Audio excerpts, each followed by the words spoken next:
Hello there, and a very warm welcome to Chazingdra Chats, the show where we take a stroll through the life stories of people in the Pokemon community, discovering the 6 Pokemon on their dream team along the way. I'm Charlie Merriman, merry by name, merry by nature, otherwise known as Chazingdra, a host and commentator for the Pokemon Video Game Championship Series and a content creator. And this week, as every week, I very much hope that my guests and I can brighten your day and make it merry, because I have the honour of being joined by Connor Hayward. Connor, how are you? I'm good. Merry already. It's great. Good. Well, in that case, my mission is done and we can end the recording there. Yeah, Great. Now, anyone who's not so familiar with you, Connor, can you give a brief introduction?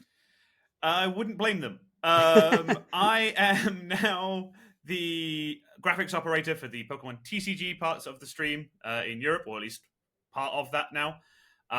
But previously, I'm probably better known for my work with Limitless TCG and some of their streams prior to that. Excellent. Succinctly done.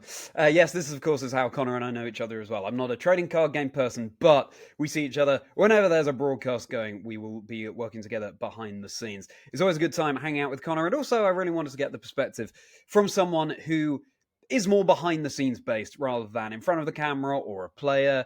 That's someone who we haven't really, the experience of someone that we haven't really had the chance to delve into yet. Yeah, well, I cannot wait for you to introduce us to this weird world, Connor. And with that, why don't we get straight into it? So I believe what we're starting with here, essentially your origins with Pokemon. Yep. Yeah, so I'm a Gen 1 player, right? So all the way back in Gen 1, when it was first a huge craze, I hadn't heard of it. And my dad used to travel a ton for work. Went away to the US. I don't even know if it was out yet in Europe. Came back with a Game Boy and a copy of Pokemon Red. And was like, here you go. No reason for this. He just handed it to me. And from then on, I was hooked. Started playing it, played it until the batteries died, which was about 20 minutes in that Game Boy. Kept doing this over and over again. Because it took me forever to learn how to save. So I was convinced I kind of had to do basically all of it in one go. So I got quite proficient at speedrunning Gen 1 at the age of 5, which was when people ask, like, which was your first starter? The answer is yes. Because every time I had to restart a save, I would just pick a new one. I was like, I haven't tried him in a while. So that was pretty fun. But yeah, I played that. I have a distinct memory of the first time I played TCG, which was they used to do like Pokemon events, small like trial events when they first launched it, and there was one in Western Supermare, which was about an hour maybe from where I lived. And my parents heard about it, knew I was already super into Pokemon, and took me down.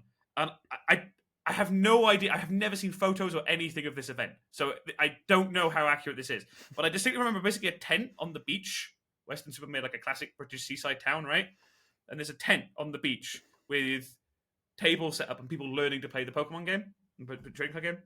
And they gave out a Jungle Pikachu promo, I think, was like my first Pokemon card I ever had.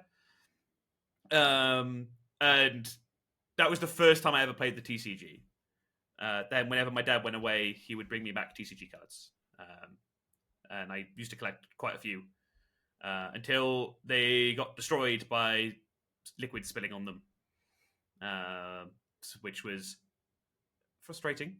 But that was my intro to the whole thing. I used to watch the anime. I used to dress up as Ash. My grandmother made like the blue jacket with the fingerless gloves and the hat and everything. I used to have like printed out badges on the inside of the blue jacket and stuff to like really go for it. Yeah, I was a big Pokemon kid. In fact, my mum told me the other day. She always felt like I was going to end up working somehow with this. Of like from that early age, it was a case of he's big in this. He's gonna want to do work with this, and more on that later. Well, that all checks out for sure. So your dad was an absolute trailblazer, bringing the franchise to the UK. We have your dad to thank for the entire phenomenon here in the UK. Fantastic. And when you said, I think this is a relatively common experience, I think, for younger players of the game who actually don't know how to save, so they keep having to replay through the save file, but having a great time doing it. But then when you said you were 5, I mean, that makes a lot of sense. It's a lot to get your head around when you're that young. There's a lot of reading. Yeah. And it's something that I actually credit with. I love reading too. So for me, it was a case of, I think that really helped learn to read properly. Because there's a lot of reading in the game. I did the catch tutorial in Viridian City, like hundreds of times, and it only for the first. I think they did it 20 or 30 times before I went, oh wait, I could do this in other battles. Oh, like I knew the mechanic. I was like, wait, I have Pokeballs. It took a long time to learn how to play that game. Wow. Didn't like Viridian Forest though. Right. Yeah. Do you have any memory of the time you learned that you could save your game? No. I think it was my cousin, because my cousins also played. They're a couple of years older. And they were like, well, how far have you got? And I'm like, you either beat it or you don't. Yeah. I thought it was very much I am the Pokemon master or I'm not. Okay. And then they went, you can save. And I'm like, oh. And then I started making progress. But then I also would restart the game all the time anyway. Yeah, true. Yeah, so you had to learn how to speed run the game. That's so funny. Do you have any recollection of your record for that, or roughly how long it would take? I think to Cinnabar was the furthest I got. Oh, wow! And I only know that because we were on a road trip, and I put in rechargeable batteries in the back of the thing as we set off on the road trip, and then when we got to the caravan we were staying in, immediately plugged in. Like there was they had a little plug on the back of the charger thing. It was like a straight away plugged that into the wall to keep going. And that was the only run I ever think I got pulled away from because my mum was like, right, stop. You need to go do holiday things. I was like, Cinnabar Island, it's an island. I'm on holiday. It's very true, yeah. That's very impressive though, getting all the way to Cinnabar Island in one session. Incredible. So your grandma would made the fingerless gloves, had the jacket, sewing the badges on the inside. Was that for a particular party, or was this just for you to dress up? I think it was like a dress-up day in school or something like that. I distinctly remember her complaining that she couldn't find fingerless gloves in the shop. Yeah. And she said felt really bad just buying a pair of gloves, knowing full well she was going to cut the tips off them. Yeah. But that's the only way to get them. Exactly, yeah. One of a kind, those gloves. Your your grandma, the attention to detail, that's what it's all about. And now it's time to take a little bit of a delve into your Dream Team, Connor. So, the way this works is Connor's decided on these Pokemon in advance. I have no idea what they are. We're going to find them out together. The aim is not for Connor to build the best competitive team in any way. It's just Pokemon that are the most special to him, and he can define that however he wants. So, Connor, enlighten us. What's your first Pokemon? You could probably guess because there's like 4 of them here. Dragonite. You can see their bellies. No, I have always loved Dragonite. So the Pikachu was the first card I ever owned, but I think the second would have been the movie Dragonite with the satchel. That promo. And he's just so happy. And helpful. Dragonite just wants to be everyone's friend, and that's why he's up there. He's my emotional support Pokemon. And also, Dragon Dance Outrage. Go. Yeah, it all comes back to the competitive side ultimately, doesn't it? Yeah. That's fascinating. Just today, it came up on my X feed pictures of Dragonite with the messenger bag from Pokemon's first movie. That's so strange that you bring that up, but I totally agree. I think there's something so cool about a Pokemon that is incredibly powerful, but is also just a friendly guy, you know? Yeah. He just wants to help. Yeah. Was it the GIF of where he pops up with a big smile on his face? That's my most used GIF on WhatsApp. Is it? Oh, how sweet. I just use it for everything. How sweet. That's that says a lot about you as a person. That's fascinating. So, okay, so do you have a specific memory of when you first sort of connected with Dragonite? Kinda, because it is so. Having played the TCG mostly, it was never that good in TCG. Well, it's been okay in TCG, but never that great.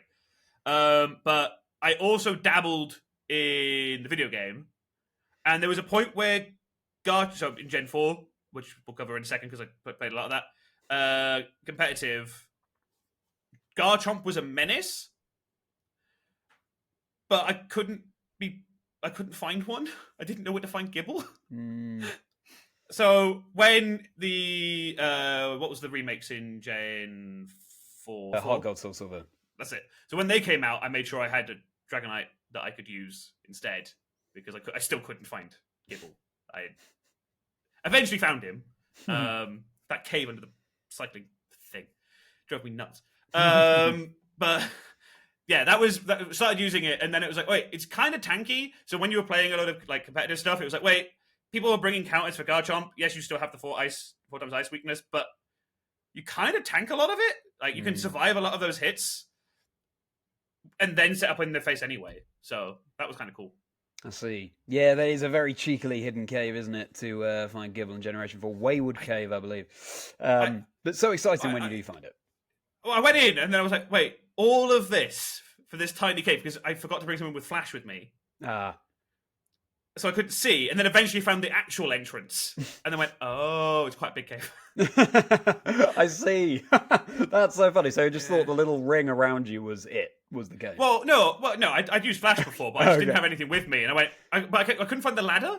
I see, yeah, sure. So I kept bouncing around in this tiny room. I was like, where's the Gibble? Wow, so you're actually going for Gibble, but then it just so happened to be Dratini that you sort of settled for ended up being such a special Pokemon to you. How sweet. Yeah. How lovely. Yeah. Good. Well, Dragonite has more than earned its keep right now on your dream team. So welcome to the Team Dragonite. We're going on from there. You teased it just then, talking about Gen 4, TCGs generally. Yeah. So once the cards were destroyed, I was playing a lot of the video game, and it would have been Gen 4 or so. I joined an online community talking about the game. There was a distribution for a Darkrai at some point. And I distinctly remember seeing this advertised in the Woolworths. Rest in peace, Woolworths. In Woolworths. And I was like, oh, cool. Went along and, again, started hanging out with people in that collection. To me, Gen 4 was when the online communities kind of picked up a lot because you could play with each other. There was the GTS, and like you could play online with people. So it really picked up that way, which brought me more into the competitive side. I spent a ton of time like breeding competitive Pokemon. But also whilst I was at Woolworths, there was a promotion they had a tournament for a different card game the week after, which I'd also watched as a kid. And I went, people play? So I went along, took some cards that I had, got destroyed. But then met a buddy who I then started hanging out with at high school. And me and him used to go down to the train every weekend to play TCGs in a shop, right? Go to the local game store and kind of socialize that way, which was cool because it was a way of having friends that weren't just from school, from your local area. You had people from all over the place, and you'd hang out for 3-4 hours at the shop, play some games, in my case, lose a lot. But eventually that store, I don't think it ever ran Pokemon tournaments. But I moved, so I couldn't go to that store anymore and had to take the new game with me when I went to university. And that was when I switched back again. I used to go to tournaments, it was I think every Thursday in a tiny cafe. Fit maybe 5 people playing. And we would play. But unfortunately, like it is with a lot of local game stores, they need you to buy product, or at least buy a drink if it's a cafe, to make it profitable, because all their other customers are probably not there. That never really happened, so they decided to stop carrying the game. So there was nowhere to play, sold up out of that game, and then had to find a way of going to a different TCG. Because at that point, I already had the itch to play. You know, it was like I enjoy interacting with people across the table and playing games like that. And the mind games, the same when I played VG, of the mind games are going, right, you think I'm going to do this, but am I? And that was where that already bit. and that's when I then joined my first league. There was I found a league that was in the local area that I started going to, and got into Pokemon through the World Championship decks, which are a great way in for anyone who wants to get into the game. That's a very good tip. I actually found myself watching the Masters finals of NAIC for the TCG, so yeah, it's a work in progress for me getting to know the trading card game. But thank you for that. I'll get you next year. Yeah. Wow. Okay. First of all, what a lovely thing to hear the name Woolworths again. That's I mean, for anyone outside of the UK, that's not going to be much, but it's a store that was around for good sort of, I would guess, like first decade of our lives, and then has just vanished. Is now no longer, which is a real shame because it did such cool things like you were saying there, Connor. Also, though, it's really interesting to hear that you really got into the nuts and bolts of breeding competitive Pokemon. So, what sort of Pokemon are we talking? What sort of team strategies? I had, and it didn't make my team because I already had too many other of the same type, so I wanted to make some space, a bit of variety.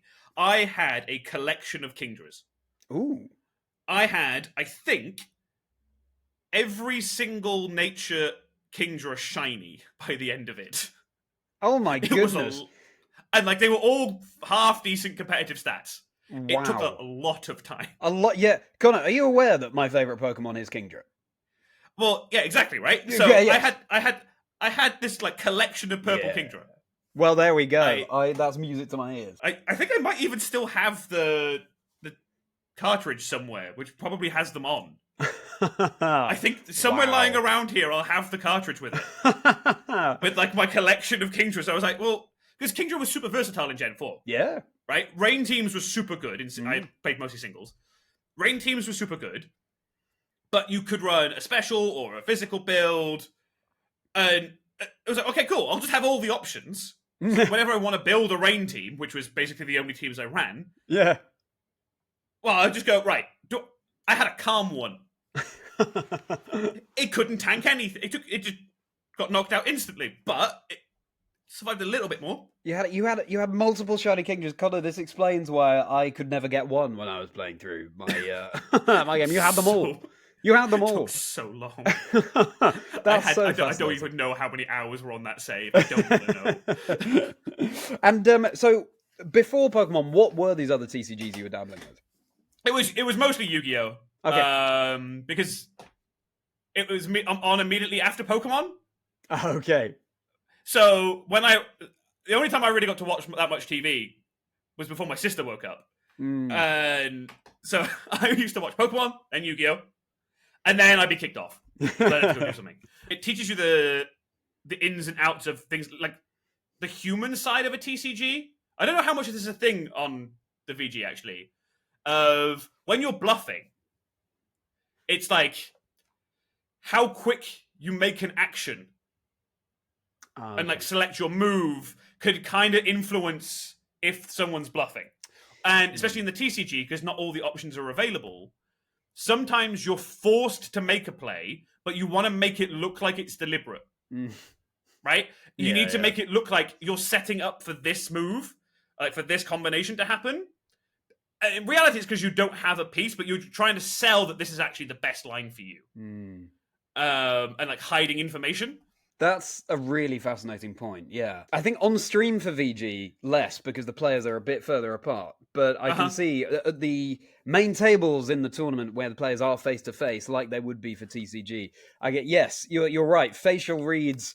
You don't want to go too deep into it because, fundamentally, you can't really base much on a facial read. But, that's a really things interesting like if you're switching, right? Like if you're going to switch out, the time to choose your move... For most people, if they're just clicking the most obvious attacking option, it's pretty quick. Sure. Switching, that's physically more button clicks. Yes, yeah.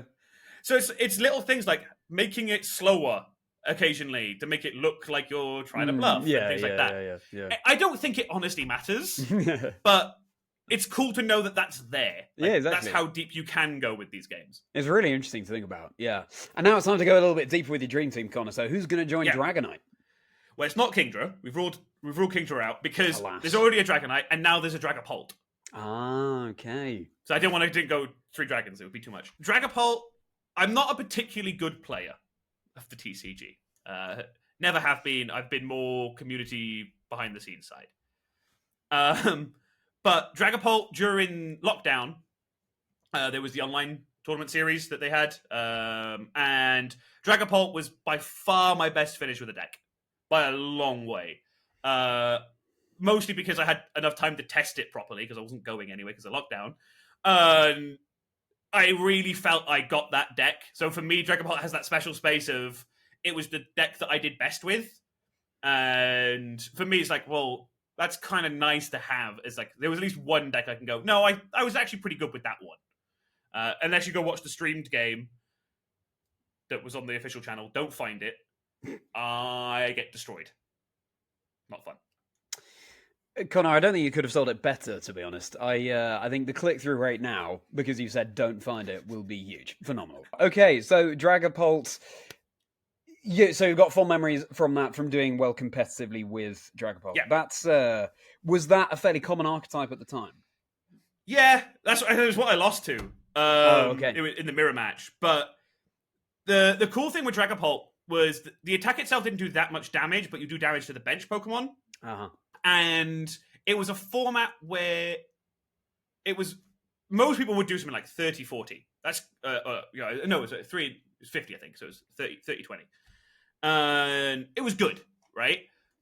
But there were so many matchups where going one random damage counter in some specific place completely changed how your opponent was forced to play.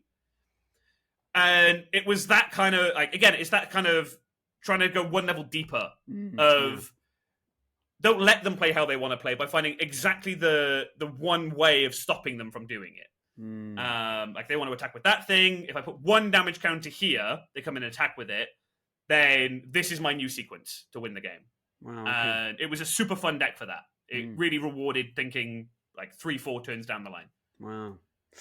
Amy Wosley, who I spoke to episode 8, I believe, of the podcast, also had Dragapult on her Dream Team. So an interesting trading card game theme that's coming out here. But fantastic. Okay, so the Dragons are there together with Dragonite and Dragapult on your team so far. Now we'll swoop from there into moving to Munich. Yeah. So university is when I got into the TCG. Or started playing. I was kind of into it, but not super into it. I moved to Munich after graduation to continue studying, and moving to a new country is really hard, like really hard, especially when you go in university and it's an intake or something like that. Everyone's kind of in the same boat.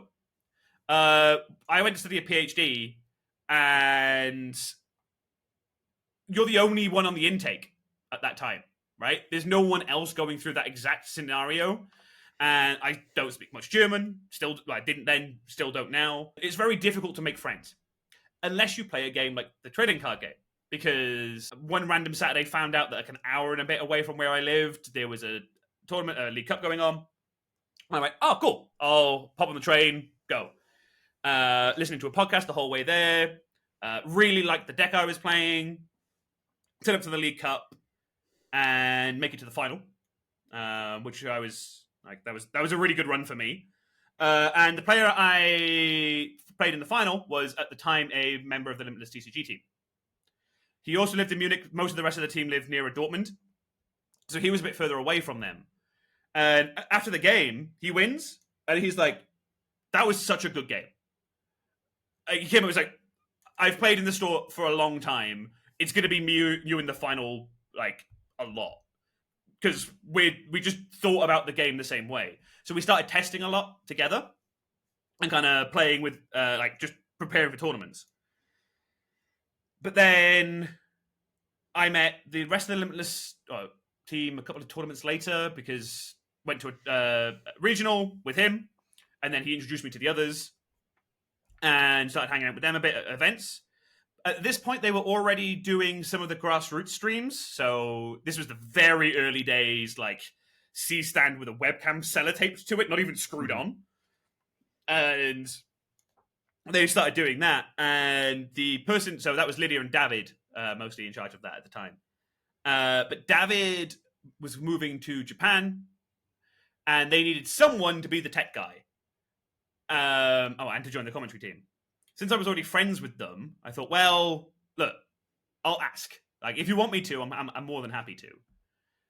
And that's how I started getting into the stream side. So I went to the last expanded regional we had in Europe, and David, I turn up on the Friday morning, and there's just like boxes of USB cables and Ethernet cables, 2 boxes, which is important because we'll come to this later. It's grown. He showed me like how to plug it all in, booted up OBS. I was like, here's how OBS works, because you're commentator but also directing simultaneously. So that was fun. And I then took that over from him. So that's when he left. It was me and Lydia who were in charge of doing all the setup and all the planning for this. It was a lot to be dumped in on the deep end with, because it's just it was such a bad setup. Like, the fact that any of you watched it is beyond me. There's I think it was Sheffield. We had an issue where we didn't have any lights, so the only light we had was a window that was basically above us. But TCG takes a while, so throughout the day we were just gradually getting darker as the sun moved. And that's the same event where Lou had to sit on a Lapras plush, I think, because the chairs were too short. And it was such a... why anyone watches beyond me, but it was good fun. Sounds like a lot of fun. The image of increasing numbers of players just craning their net, straining their eyes closer and closer to the cards themselves because they can't see. It's such a funny one. But it reminds me of things that Shay Burton was telling me when I spoke to him on the podcast as well, the early streams that Shay got involved in. But that's incredible that you went all the way to the finals, that first tournament that you attended. That must have felt like a real vote of confidence. I did the right thing coming to this tournament. I now feel like I'm finding my feet. But it was so cool because on the way, I'm someone who not just play testing, I like to know the theory of a matchup, right? Of how should this be played? Because there's some cards in there that are really not obvious that it's the correct way to play the matchup. So on the way, I was listening to the Super Rodcast, which was a US Pokemon podcast. And Tord was on, Tord Reklev, who had just won NAIC that year with this deck. He happened to be on that week's episode. And so I'm listening to it on the way, and then I'm like, I actually have a question, because the new set a mini set had just come out. How does that change this exact interaction in this matchup? And I was like, he's not. I know who he is on Facebook, so I just shot him a message out of the blue on the way to the League Cup, and then me and him are chatting because he's such a nice guy. As I'm like walking to the store, get in the store, and it's all fresh. So for me, it was a case of, cool, this community is amazing because people are so open and happy to share tips, but also people are just quick to make friends in the game. But yeah, it was super cool to make the final and then make a good friend like to test with at the time. Yeah. Well, I was going to say as well, that's so crucial, I think, in any kind of competitive game like this. It's the people who help us along the way. Yep. It's sharing the ideas. You can only get so far in a vacuum in this game. It's all about the practical experience. So then, thank you for that, Connor. Now, let's add a third member to your dream team. So who's going to join Dragonite and Dragapult? Let's go with Umbreon next. Umbreon. My reasoning here is I really like dogs. And Umbreon's functionally a dog that's really friendly. That's it. Also, it's my favorite shiny. Sure. The blue ring on the shiny. Yeah. So cool. Yeah. I always kind of picture it as like a neon light kind of glow. Yeah, it's a happy dog. It's this is fascinating. Umbreon so far is by far the most popular Pokemon chosen for people's dream teams. It's really interesting getting this data. Okay, so it's not that you have a specific experience with Umbreon. It's just you like the friendly dog vibe and the show. Yeah, he evolves because he's your best friend. True. Right? So therefore, he's a friendly dog. That's it. I've always had dogs growing up.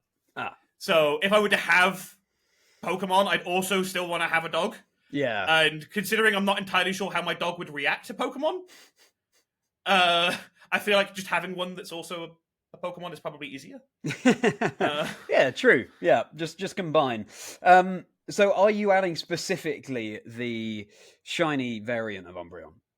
If I'm allowed to, yeah. Yeah, absolutely. I love the shiny. Yeah, okay. It's one of my favorite designs because it's such a small change, but it really pops against the black of the rest of it. Okay, fine. Well, shiny Umbreon it is. Fantastic. That's a real nice difference from Dragonite and Dragapult that you've got so far as well. So we'll see how that continues to shape up as your team progresses. But we're going to go from there into, of course, a topic that's bound to come up for every single guest: the pandemic. Yeah. So at this point, I'd already moved back from Munich. The PhD was like a year and a half there, year and a half back. So I'd moved back and was still doing my lab work, and then suddenly everything shuts, right? And we were doing more and more streams. Just before the pandemic, we'd taken some of the money from the Limitless website to reinvest in the streams. So we'd upgraded the stream PC from a laptop to an actual tower computer that was capable of doing the streams. We'd bought like some lighting. Like we actually had made a big step for us pre-pandemic. It was frustrating because I think we had 2 streams still left that season when they cancelled the season. And then we had what I can only consider one of the best and worst conversations we've ever had in the Limitless staff chat, which was just after it was cancelled. Philip Schultz basically said, well, we have the live client. How hard could it be? We could run our own tournament. Turns out it's enough to crash some websites when we had our first qualifier. So very difficult. I can still remember the Discord. I to this day cannot turn on Discord notification sounds because it brings back such strong horror. And then going, the website's crashed. I'm like, we did what?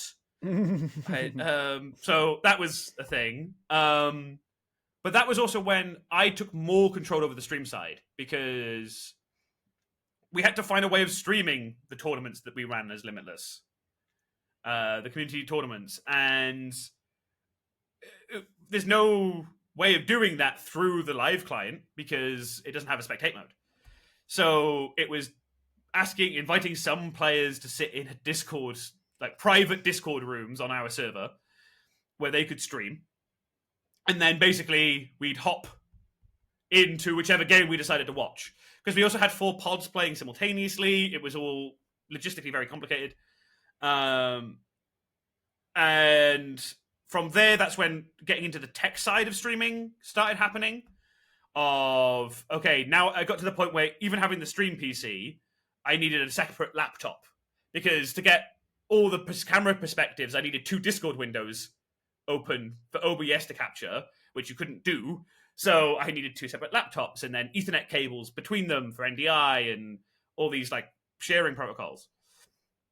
So had to learn that to kind of solve the issues that we were facing with streams in the pandemic, which then led me to doing the unofficial worlds that we did, the Pokemon Online Global Championships, PogChamps, which we did, so someone else organized, not Limitless, and I was then just left to stream produce.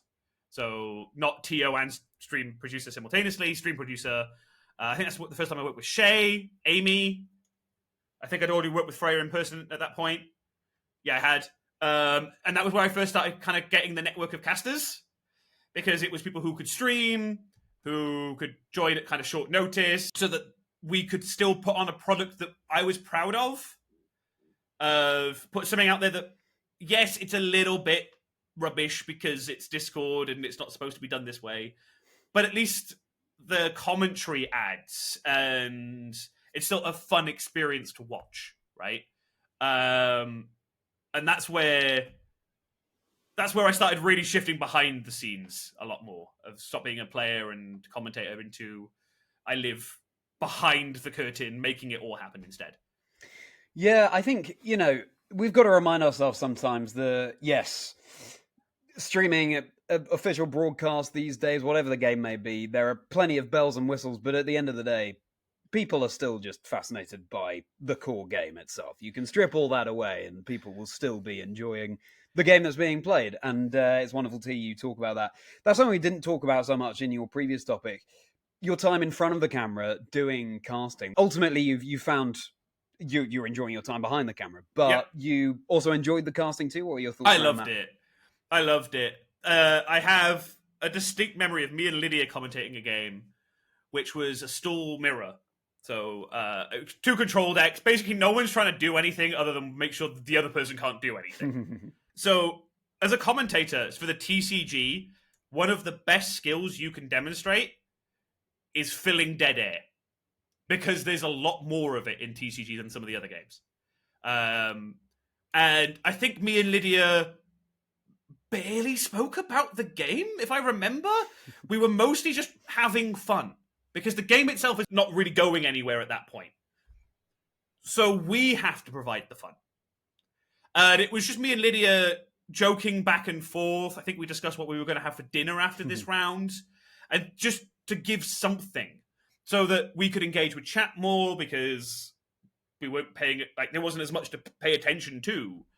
And it was for those moments where, yes, you can commentate and you have the commentary bit, right? The games go in as expected, and you're analyzing and you're predicting the plays and things like that. But it's the bits where it's like, oh, think on your feet, go. I loved those moments, because that's really where I think that's one of the things that really separates good casters. When things don't go to plan, can you make it look like it was part of the show? And if not, at least make sure it still remains fun, because that's what the viewers are tuning in for, more than anything else. Well, I'd love to hear you cast one day. Maybe I'll have to have a delve. Maybe there's footage of you from back in the day doing your casting. Yeah, there is. Love to. Okay, great. Yeah, I'd love to tune into that. Yes, it's all starting to piece together now, based on conversations with Freya and Shay and Amy that I've had for the podcast, and how you all met and started working together, and how fateful that final was for you for that first ever tournament you attended. When you went to university, you happened to be up against someone who now, started you off on this trajectory, working with Limitless and working behind the scenes on streams. It's quite fascinating. Yeah, it's whenever people kind of talk about moments that change life, it's people kind of struggle to sometimes to find them, right? But I'm like, no, there's a really obvious one. Yeah. And like, I know in the semi-final, like me top decking a particular card at one point, like that's the moment. That's the one that wins me that game. And I'm like, it all comes down to, if that is any of the other 30 cards still in my deck at that point, it probably doesn't go this way. And like, my current day job is tangentially related to all of this, and like me moving now is how I met my fiance. It's like it all comes down to that top deck. Yeah. Wow. That is so interesting. Well, that couldn't be a better launch pad into now asking who's going to be the 4th Pokemon filling up your dream team. So far we got Dragonite, Dragapult, and a shiny Umbreon. Who's going to be number 4? Yeah. So we're going back to my Gen 4. I played a lot. Sizzle. Sizzle with that bullet punch with Technician. When Platinum came out, he just didn't care. Bop, gone. Right, next. And that was when people had to start running Rough Skin on Garchomp, I believe, because people went, you got to chip away at it somehow. Like, it was Sizzle specifically in Platinum was the, like, it was great. U-turn.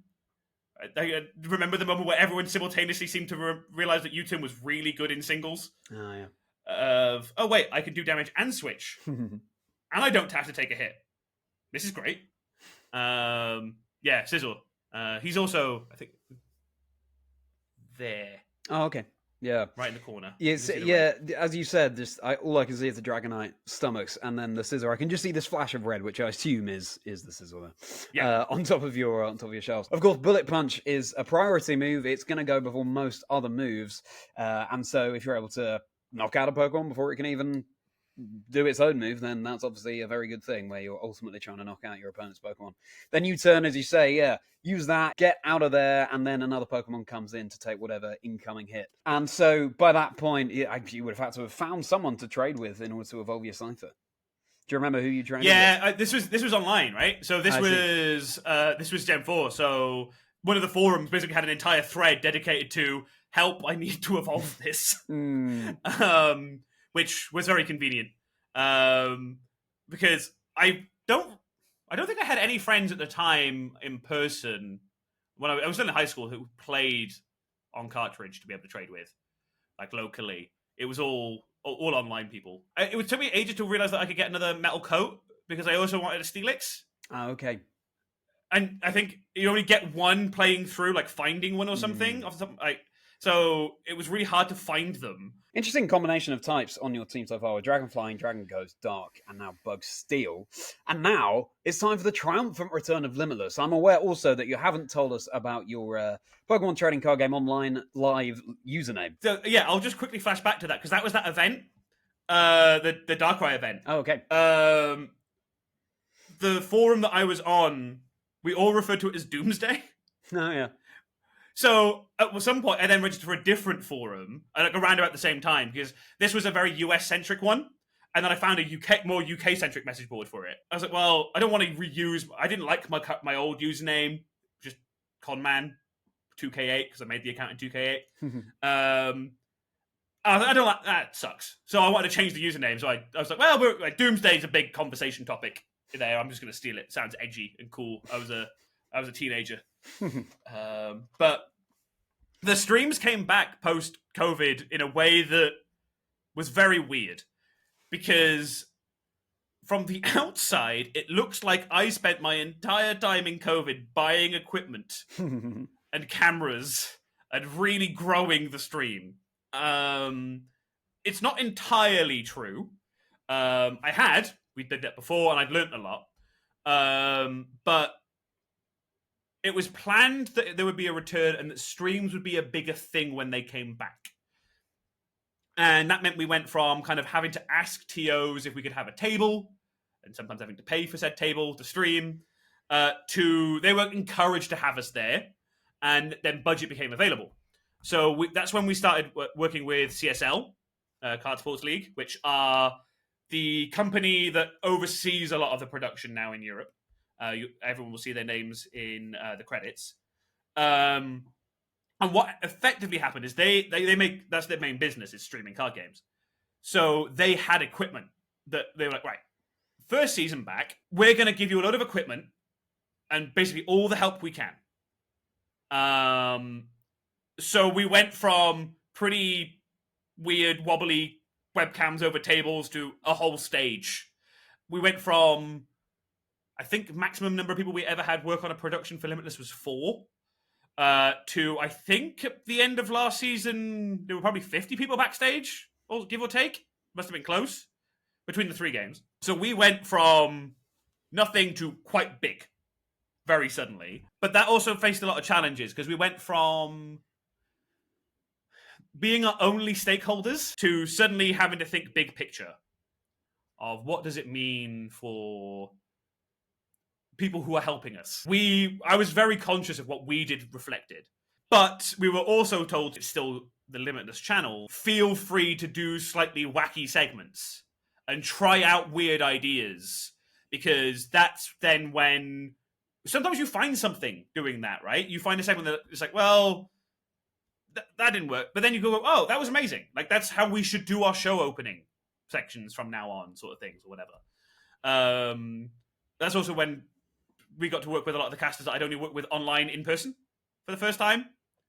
And that was really cool. It's a very different experience physically being in front of a camera than a webcam at a computer. Yeah, there was a lot going on. This is a common theme in a lot of the episodes that so many people, of course, made friends during the pandemic, and so for a good couple of years were just faces on screens. But then, of course, everyone actually made friends in person, and that represents the world getting back to normal, I guess, doesn't it? It's an interesting one, because without the pandemic, potentially you wouldn't have made some of those connections. That's a positive to take from it, that then you translate into real life. Yeah. So you really hit the ground running coming out of the pandemic with all of this new equipment, shiny stuff ready to go. And it's phenomenal just thinking about the timescale that we're dealing with here, right? Because between that time when you said, 4 wobbly cameras on the table, or working with 4 people behind the scenes, with wobbly cameras on the table, to then working with 50 people, it's really not that. Well, it was functionally overnight. Yeah, because there was nothing in the middle. right? We had the online ones, but it really looked like we just went, oh yeah, we'll just do this properly. Okay. Like just overnight. It was like, it was ridiculous. Yeah. How is it now? Someone who's had that, you as someone who's had the experience of working with such a small team and now with a much bigger team. Just talk about your feelings around that. How different it feels, all the same. Hard. Or, yeah.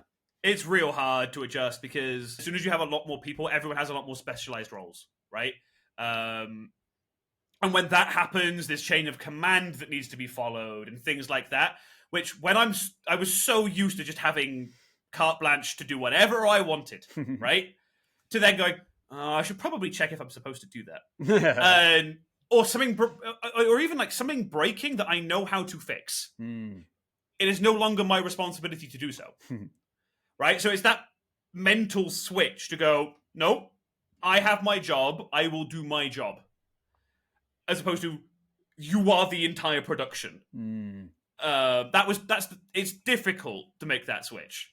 But we also have a great team. So it's difficult, but it's a really fun environment working with them all. Yeah, exactly. And it means that you can focus on the things that you are supposed to be doing and do them as well as you possibly can, as opposed to spreading yourself too thin. Okay, fascinating. Right, well, now it's time to move on to the 5th Pokemon joining your Dream Team. So who's going to join Dragonite and Dragapult and Shiny Umbreon and Sizzle? It's going to be Blaziken. Because again, somewhere on that cartridge, I must have this Blaziken somewhere. It has every single ribbon from Gen 3 on it that it could physically get. Gen 3 was the first time I had multiple cartridges from the same generation. I had Ruby and Sapphire, and Fire Red. But it was the first time I had that. I played it a ton because it was the first game that I could see properly on a Game Boy SP with the light on when we were in a car and it wasn't under a street light. So I could actually see the screen. So I played it loads. I did all of the contests with it, which took forever. And I just kind of, at that point when I moved it to Gen 4, because it was like, as soon as I found out you could move it, I was like, well, this Blaziken's coming. And then I just kind of thought, well, I've done it once. I'm going to try and get as many ribbons on this thing as possible. Yeah, for anyone who's unfamiliar, Pokemon contests, Generation 3, Pokemon can be judged for a certain sort of aptitude that they have for smart, cool, tough, cute, or beauty. And so what, you got a ribbon for every single one of those? I think I had Master Rank Beauty for sure. Okay.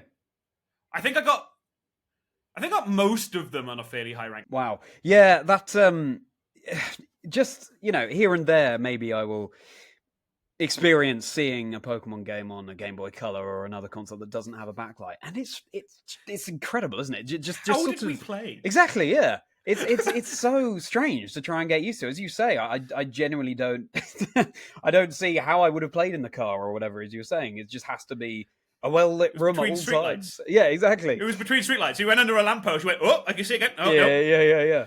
And that was it. It's fascinating, isn't it? Incredible. What do you think spoke to you about Torchic? Why did you choose Torchic? In my opinion, the cutest of those three. Well, you're speaking to a Trico chooser here, but I can totally see the merits of Torchic as well. Okay, brilliant. So before we discover what your final Pokemon is on your Dream Team, let's move up to more or less the present, working on the official streams. Yeah, so we kind of touched on it a bit. It's now 50 people backstage for us, and it's official, which means we still have some creative control. I less so. Like Lydia, who's producing and directing, obviously has more. So there's just more things to be mindful of. It means now my role is very specific. If you watch any of the official EU streams from this season, I did all of them.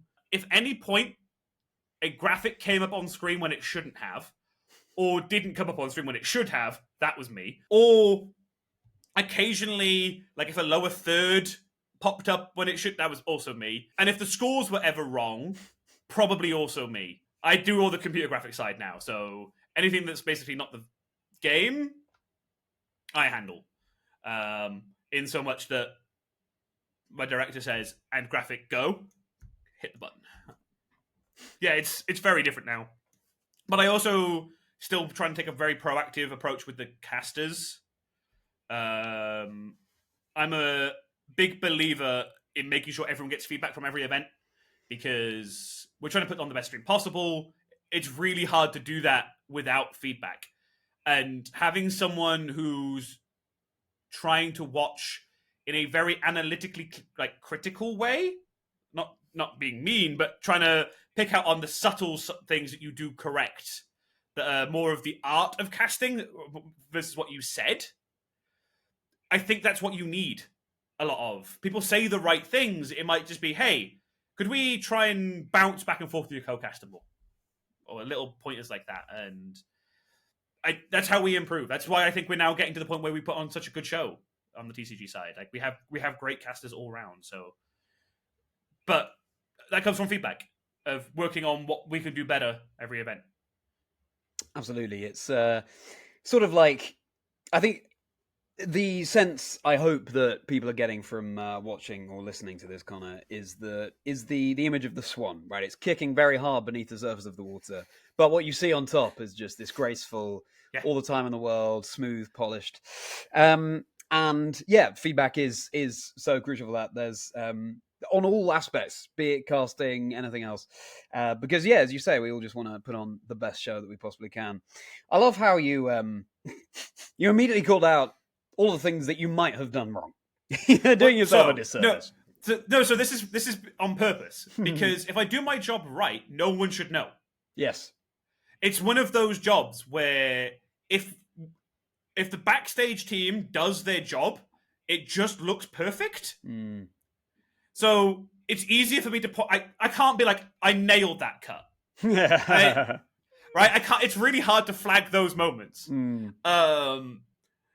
But it's more noticeable when you do something where it's like, oh, that wasn't quite on time, and things like that. Yeah, it's quite hard to be like, did a good job this weekend. No one noticed. Yeah, it's true. That's a really interesting way of thinking about it. Half the time I blame the tech. Yeah, I reckon it's actually this better tech. I reckon my fingers are just too big for the buttons I've got to click. That would make a lot more sense. There's a lot going on that PC. Oh yeah. I still think whilst I'm supposed to only really do one job, I still feel I do two. So it'll be the same for anyone who watches the VG. When Pokemon are knocked out, I guess you grey them out, right? In some way on the overlay or something like that? Yeah, they sort of go faded, yeah. So when someone takes a prize card, I might be responsible for that, or changing the card scan that's on the screen. But that's in-game. I'm also responsible for all the video break queue management for between rounds.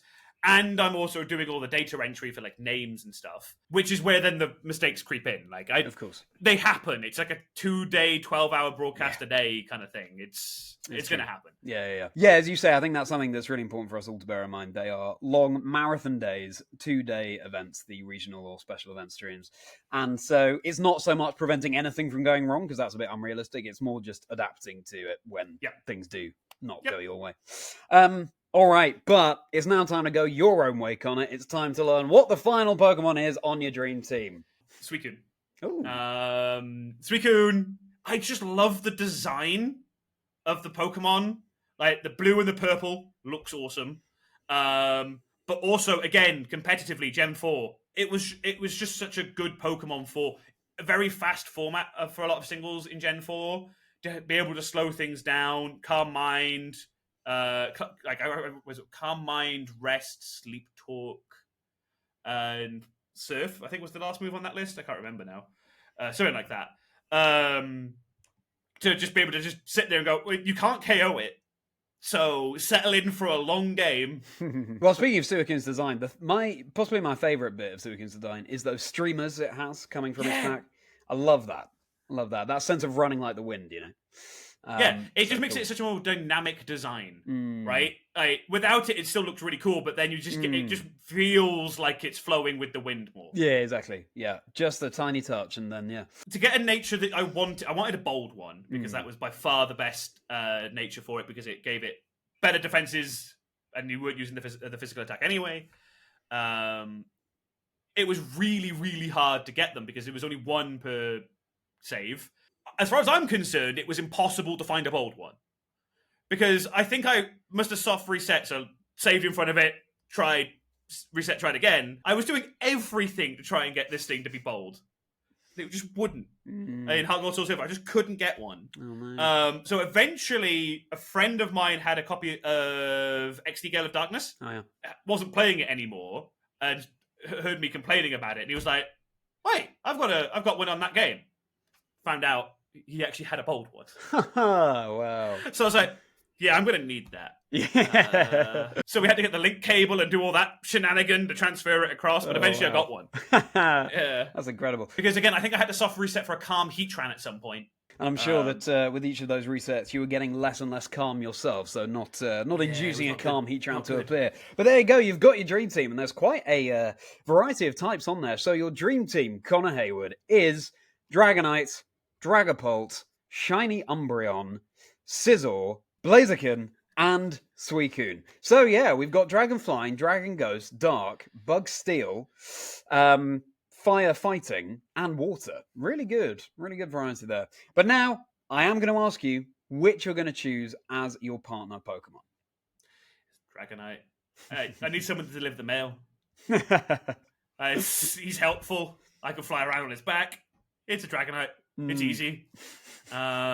Big friendly guy. Sometimes you just need a hug in life, right? Yes. Dragonite strikes me as a very huggable Pokemon. Absolutely. So yeah, it's going to be Dragonite. The power of a good hug cannot be underestimated. And Exactly. speaks to what you said right at the very start about being a Generation 1 Pokemon player. Makes sense with your choice of Dragonite, but also with the choice on your Dream Team. You haven't... Oh, actually, no, you do have a Generation 8 on there. But otherwise... Yeah. Relatively early generations, Dragonite Generation 1, and then Scizor number 2, Umbreon number 2, Blaziken 3, and Suicune 2 as well. So yeah, makes a lot of sense. Okay, then Dragonite. And now, Connor, slightly different line of questioning. If you were any Pokemon, what do you think you would be? Fuecoco. Instantly, I love a snack. I can be... So, anyone who sees me backstage, I can look really serious and really grumpy, but someone else from backstage knows I really like the Stroop waffles, the caramel biscuit things, and they know just every now and again when they open a pack to bring one. I am a Fuecoco through and through. I am grumpy, and then I have a snack. That's just it. It's as simple as that. What about Morpeko? That's a Pokemon that literally changes form when it's hungry. I don't get hangry though. Oh, okay. I'm a little grumpy, but if you hand me food, I'm immediately happy. I see. Okay. I don't get hangry though. that is a crucial distinction. And is that... Do I spy a little Fuecoco on top of your shelf there as well? Yeah. There's actually two. Oh, okay. The big one's tucked behind the wall of Dragonites. He's just out of shot. Things you only hear on a Pokemon podcast. The big one's tucked behind a wall of Dragonites. Yeah. Understand. Well, Fuecoco, an instant choice. Do you agree? Do you agree that Connor would be a Fuecoco based on everything that we've heard about Connor? Drop a comment, because he, especially, and I would love to know if you think that Connor would suit a Fuecoco in your opinion. And if you're listening on Spotify or one of the other audio apps, hop on over to YouTube and let us know. And speaking of you all, Connor, time for some community questions for you. So I posted online, as I always do, for questions for Connor, just to see what people want to know from my guests. And I apologize as ever if I mispronounce any of your names or handles. We're quite familiar with these people though, Connor. Yeah, Mike Ellis, PTCG, Trading Card Game Caster Mike Ellis would like to know, and this is a really interesting question, what was the biggest learning curve in growing the production and behind the scenes of the Pokemon trading card game streams? So, I think letting go a little bit. I can be a little bit of a control freak on projects and stuff like that. And learning it's not all me now, and letting and trusting other people to do their bit is really difficult. It's still something I struggle with. It's that let the production work. Beforehand, the production was me and Lydia and David frantically plugging things in and hoping for the best. Now, it's very different now of just let the process work and trust that it will all work, which by doing so helps the production flow. everyone's happier. Everyone can do their job better if you kind of stick to what you're supposed to do. And that's been one of the biggest changes going to the official side now. Yeah, it's a completely different way of thinking about the work. Also, though, I think it makes total sense that you were reluctant or found it difficult initially to do that letting go because you'd had all that experience of doing so many jobs at once. Yeah, it sounds like that's a sliding scale that you're getting used to, and fundamentally, of course, comes from a good place, right? It's the same place of just wanting the stream to be as fantastic as it possibly can be. It's a really good and important lesson, I think, for people to know. So, thank you for that question, Mike, and thank you for your answer, Connor. And now, Kirk Dubé, otherwise known as Doob Snacks. Now, for anyone who's not familiar, Pokemon Unite caster Kirk Dubé, who I am featuring on the podcast as well, started off in the Pokemon trading card game. And now what Kirk specifically asks here is, why did you ever hire him to do TCG commentary? Truly a mistake. But, I mean, you choose to answer that how you wish. But also, just your experiences with Kirk and him moving from TCG to Unite. Yeah. Interested to get your thoughts. So, Kirk was the host of the Super Rock cast. Yeah. That I was listening to as well. So, like, I already knew of him through the podcast. And putting together the casting team for the Pokemon Online Global Championships finals, it was going to be an all-day thing. I think I started the stream at about 8 a.m. and I finished at 1 a.m. because the tournament just took forever to run. So, I kind of had like a rotating cast. I have people on for a round and off for a round sort of thing. And so that meant I think I had a 12 caster team for that event or something. So it was, right, go find Pokemon people who like talking about the game. Kirk's great at it. Kirk's energy, when he talks about anything he's passionate about, is off the charts good. And so I scheduled him for the late night shift when I needed waking up. I think that's a big thing for a lot of the casters that we have, and it's having that fun. It doesn't have to be energy. I don't think that's the right word. It's having that sense of fun when casting and conveying that sense of fun. And for me, Kirk is a natural fit for that. Watch one of his Unite streams. It is impossible to be bored because even if you have no idea what's going on, he's cracking jokes and having a great time. And that really helps in a stream of helps with engagement, can help with energy levels. So for me, it was just it works. There's loads of casters now who do that specifically that really come across well when they need that injection. But I had a lot of fun working with Kirk. It was good fun. Yeah, what an interesting way round as well. The way your paths have crossed. You heard his podcast when you were preparing for a trading card game event. Because you'd heard him, you knew to approach him forecasting. Yep. And then you worked together like that, and now Kirk is bringing that energy to Pokemon Unite, and you are now behind the scenes of TCG. Well, fascinating. Thank you so much for that question, Kirk, and thank you, Connor, for your answer. And thank you for submitting your questions. If you want to submit a question for a future guest on Chazingdra Chats, then keep an eye on my socials. I am at Chazingdra on X. I'd love to hear what you'd love to hear. So then, Connor, we've heard a lot about your story up to now, but what's next for you? The World Championships in a couple of weeks. I have the honour of working at PlayLab.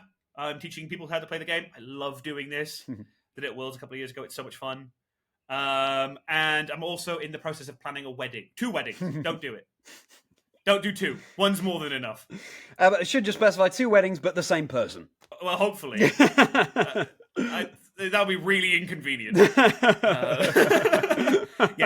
Same person, 2 weddings. Very complicated planning. Yeah, no, understandable. Well, again, very succinctly put. And yeah, it must be so rewarding being able to teach people the game for the first time and see that sort of light bulb moment, the eyes widening, just getting involved in Pokemon. I had an interaction with a kid, the World Championships in London a couple of years ago. Came in as part of a family of 4. He was like 6, 7, I reckon. And he had a younger sister with him, and his parents were like, "Hey, can you teach us how to play? Because he loves playing with his friends, but like we'd like to be able to play with him too." We were super busy, so I taught them the basics, and I had to like run off to look after another family and another one kind of thing. And then I come back and I see they're packing up the decks that they're playing with. I'm like, "Oh, I'm so sorry. Like, I didn't have a chance to speak to you. Did my professor do a good job teaching you? And they were like, yeah, and he had a great time. He turns to me with a huge beaming smile of, it was great. My sister beat me. And to see a kid happy that he'd lost, because it meant that he now had someone he could play with at home, right, was such a touching moment. Like, that's why we do this. Like, that's why the community is so important. That's how they interact and get to become closer with people. And for me, that was like that whole weekend of running around like a headless chicken was worth it for that moment. Like, just that one interaction was worth it. What an incredible tale. What a lovely memory. Okay, and now, finally, Connor, looking back from now as someone who has a wealth of experience behind the scenes on trading card game streams, back to the Connor who wasn't aware that saving was an option in Pokemon Red, what advice would you give to that younger you? Go to the tournaments.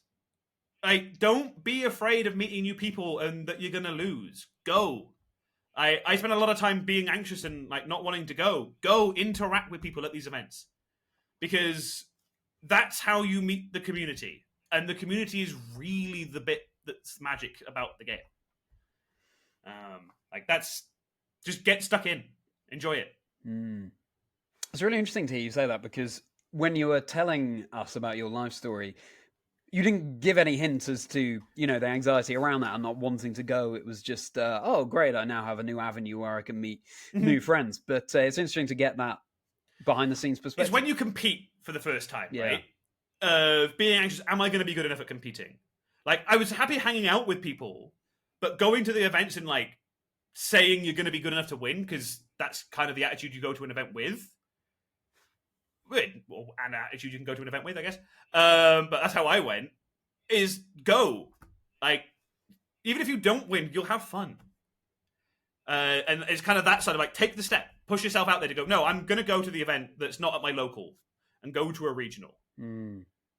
Sure, it's a lot more people, but you'll meet more people. That's the whole point. It's more fun. Exactly. You meet more people, and then the chances are we'll be seeing you at the next regional as well. You know, I think it really does. And then before you know it, because as you were saying about the community before, it is such a welcoming community where everyone's just so thrilled to be playing this game all together and happy to welcome people.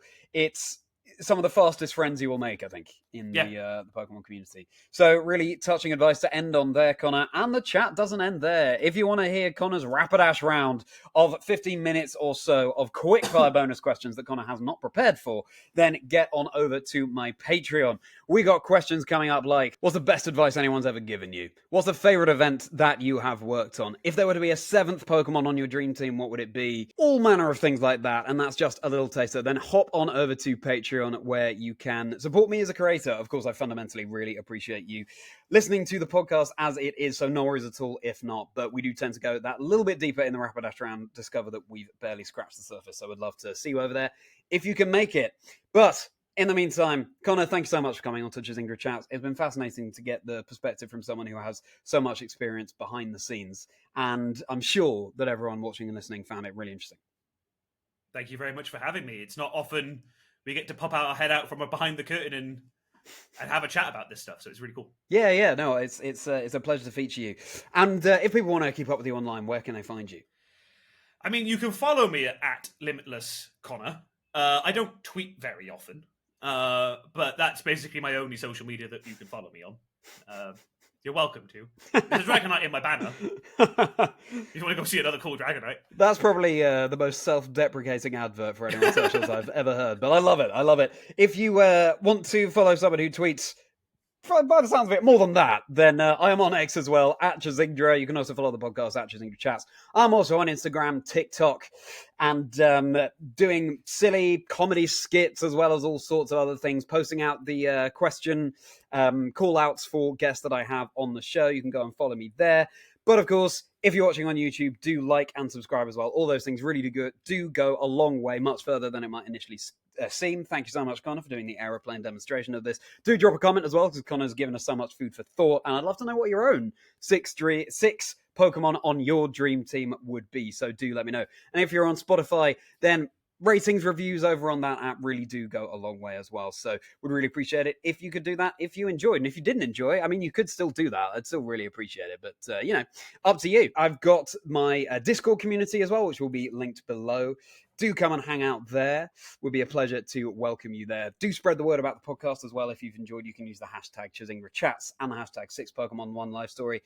I want to go for as broad a range as possible of the guests that I have on. So any guest suggestions, you can let me know via the socials I've mentioned. There should be something for everyone in the show. And you can also email me, chazingdra@gmail.com. And also on my channel, I post event vlogs of the events that I help to commentate, as well as the podcast, as well as live streams, all sorts of things. So there's lots to get involved in. So, Connor, thank you for bearing with me during that spiel. It's now time for your Rapidash round. So if you're not joining us over on Patreon for that, then it's goodbye from Connor. Goodbye. And it's goodbye from me. See you next time on Chazingdra Chats, where there'll be another 6 Pokemon, 1 life story. So, Connor, how are you feeling about these bonus questions? Fine. I'm going to need a second to think about my 7th. Yeah, okay. Well, we won't start with that one. Let's go in with...